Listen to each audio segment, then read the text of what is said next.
Olá! Olha, hoje a gente vai falar sobre um assunto que tem despertado o interesse de muitos especialistas. Para vocês terem uma ideia, em 2018, lá no Reino Unido, a primeira-ministra criou um Ministério da Solidão. Quando a gente fala disso, a gente tem que trazer três aspectos: a solidão, a solitude e o abandono.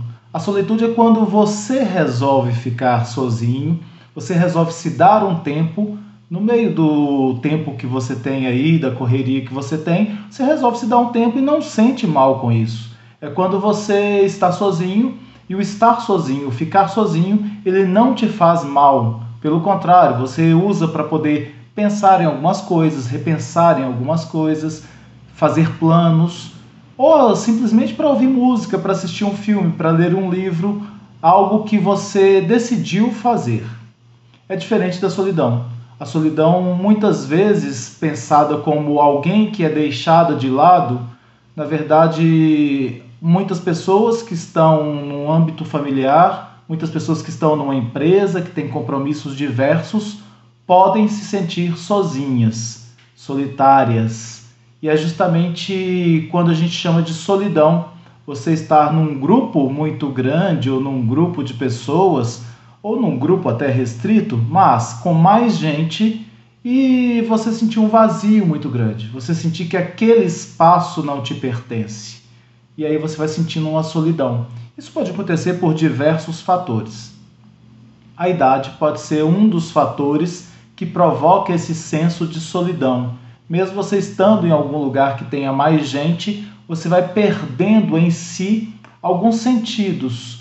E o que fica mais é a dúvida do que você está fazendo ali, do que você está fazendo da sua vida, de o que é que tem pela frente para se fazer. E isso vai criando uma angústia muito grande e pode provocar uma solidão. Abandono é quando, por mais que você queira, as pessoas te deixaram, as pessoas te abandonaram, voluntária ou involuntariamente, né? Voluntária porque querem abandonar, involuntariamente porque têm outros compromissos, estão correndo demais, estão cuidando da família, e às vezes se descuidam nesse contato que tinham mais frequentemente, mais habitualmente. Então são três aspectos que a gente tem que entender para quê?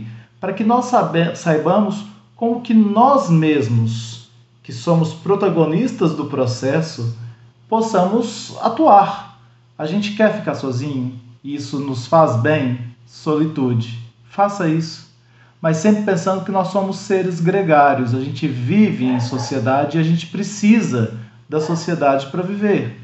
Quando a gente está no meio de muitos e isso nos incomoda, e a gente começa a ter várias e várias reações que não nos fazem bem e às vezes aos outros também, isso é a solidão. E quando a gente está abandonado, a gente tem que pensar o que é que aconteceu na nossa vida para que chegasse a esse estágio. São os filhos que já cresceram, estão criados e estão com a sua vida feita ou buscando, constituir a sua vida, e não tem mais tempo para a gente. Se foi isso, é necessário entender. É necessário entender por que aconteceu e como que eu vou reagir a essa situação. Então, cada etapa dessas, cada momento desses, tem diversos ensinamentos. Todos, muitas vezes, têm suas próprias dores. Às vezes, a solitude, ela nos provoca, naquele momento em que estamos com a gente mesmo, ela nos provoca dores de imaginar como está a humanidade, como as pessoas estão caminhando, qual que é meu papel nisso. Então, pode ser que ali venha uma certa dor. Assim como na solidão, assim como no abandono. Quando um poderoso país cria um Ministério da Solidão, ele começa a entender que isso não é algo que está acontecendo com um ou com dois, mas está acontecendo com muita gente. E então é necessário que todos, sociedade, governo, eu, você, possamos pensar, ler, estudar e fazer alguma coisa em relação a isso.